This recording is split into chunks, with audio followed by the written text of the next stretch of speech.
आपने एसआईटी बनाई, बहुत अच्छी बात है, लेकिन घटना होने के बाद आप बना रहे हैं। कार्रवाई करनी चाहिए थी कि ऐसी घटना हमारे यहाँ, हमारे प्रदेश में ना हो, लेकिन नहीं किया गया। तो नतीजा ये है कि 15 बच्चों ने अपनी जान दे दी।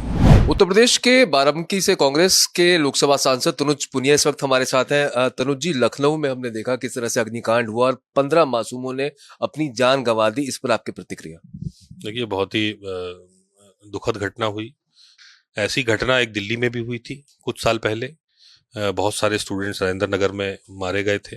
तब तब भी जो है सेफ्टी मेजर्स और जो जो जहाँ पे बच्चे इकट्ठा होते हैं उसके कोई मानक बनाने को बोला गया था। इतने साल पहले, 2-3 साल पहले ऐसी घटना हुई, लेकिन उत्तर प्रदेश सरकार तब अभी तक नहीं जागी और इस वजह से ये घटना दोबारा हुई है। कोई एनफोर्स नहीं किया गया, कोई नए रूल्स नहीं बनाए गए, कोई छापे नहीं डाले गए, कोचिंग वालों को मजबूर नहीं किया गया कि वो उसको फॉलो करें, तो फिर से ये घटना हो गई।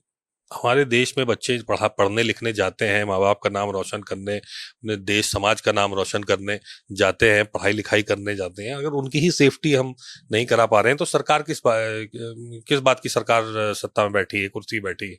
तो कार्रवाई होनी चाहिए। आपने एसआईटी बनाई, बहुत अच्छी बात है, लेकिन घटना होने के बाद आप बना रहे हैं। ऐसी घटनाएं कई बार हो चुकी हैं पूरे देश भर में। आपको पहले से कार्रवाई करनी चाहिए थी कि ऐसी घटना हमारे यहाँ, हमारे प्रदेश में ना हो, लेकिन नहीं किया गया। तो नतीजा ये है कि 15 बच्चों ने अपनी जान दे दी और ये मौत नहीं, इसको हत्या कहेंगे। सरकार के द्वारा हत्या की गई है। तो अभी जो कार्रवाई की गई है प्रशासन के द्वारा या फिर मुख्यमंत्री के द्वारा, एसआईटी का गठन कर दिया गया है, अभी उससे संतुष्ट नजर आते हैं आप? और आप क्या डिमांड करते हैं इस पूरे प्रकरण को लेकर? डिमांड तो ये है कि जो इसमें दोषी व्यक्ति हैं उनके खिलाफ कार्रवाई हो, जेल जाए। लेकिन जो साथ में जो अधिकारी हैं जिन्होंने एनफोर्स नहीं किया, जो सेफ्टी मेजर्स होने चाहिए थे, जो छापा मार के कम से कम पता लगाना चाहिए था कहाँ पे क्या है, इमरजेंसी एग्जिट है कि नहीं, फायर सेफ्टी है कि नहीं, क्या है मानक जो है उसको फॉलो नहीं कर रहे हैं। सरकार से लेकर और प्रशासन तक सबके ऊपर गाज गिरनी चाहिए, क्योंकि ये बहुत ही बड़ी घटना है और हमारे देश के भविष्य के साथ खिलवाड़ हो रहा है अगर ये एनफोर्स नहीं किया जा रहा है। अगर इसको तो कार्रवाई तो होनी चाहिए। और एसआईटी सुनने में भी अच्छा लगता है, एसआईटी बना दी आपने, कार्रवाई हो रही है, सब जगह मीडिया में कहा जा रहा है, लेकिन जो रिस्पॉन्सिबिलिटी जो हो गया है उसकी रिस्पॉन्सिबिलिटी सर पे डाली जाए। लोगों के जो रिस्पॉन्सिबल थे इस चीज के, उनके खिलाफ कार्रवाई हो, जेल जाए सब। मध्य प्रदेश के मुख्यमंत्री हैं मोहन यादव। जब से 2023 से मुख्यमंत्री बने हैं तो उनकी जो संपत्ति या फिर कहें कि जो उनकी प्रॉपर्टी है, उनके परिवार, उसमें एक भारी उछाल देखने को मिला है। करीबन 168 एकड़, कुल 45 करोड़ के आसपास में जमीनें खरीदी गई हैं उनके परिवार के नाम पर। ये भ्रष्टाचार तो सभी जानते हैं। जब वो बने थे तब भी लोग बता रहे थे कि इनका रिकॉर्ड अच्छा नहीं है। अब ये हो गया तो अब कम से कम कार्रवाई होगी, सामने आया, कार्रवाई होनी चाहिए। नैतिक रूप से उनको इस्तीफा देना चाहिए, लेकिन वो इस्तीफा नहीं देंगे, कार्रवाई में इंटरफियर करके बात को दबा दिया जाएगा।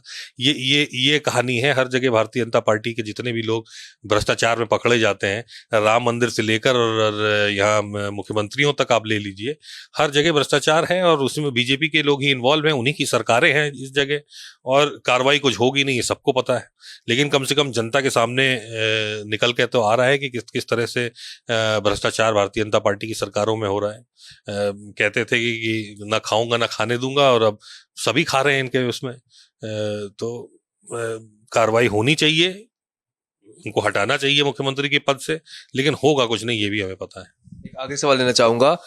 वोटर का जो अधिकार है, उसके लिए अब कांग्रेस पार्टी ने एक आवाज तेज करी है और एक मुहिम शुरू करी है। दरअसल जो वोट देने का अधिकार है उसको मौलिक अधिकार कांग्रेस इस पर डिमांड करी है, जिससे कि जो चुनावी प्रक्रिया में जब वोटर आईडी से नाम कट जाते हैं, एसआर की प्रक्रिया से उनको हटा दिया जाता है, उस पर रोक लगाई जा सके, उससे सुरक्षा मिल सके। इस पर आपकी प्रतिक्रिया?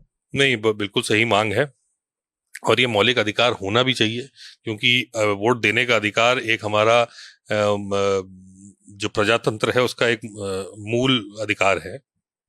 प्रजातंत्र हमारा जो बनता है वो इसी वोट के आधार पे ही बनता है। एक आदमी के वोट के आधार पे बनता है, पूरे देश के वोट के आधार पे बनता है। और अगर इसको मौलिक अधिकार बना दिया जाएगा तो कम से कम इसके खिलाफ हम, अगर वोट काटा जाए तो इसके खिलाफ हम कोर्ट भी जा सकते हैं।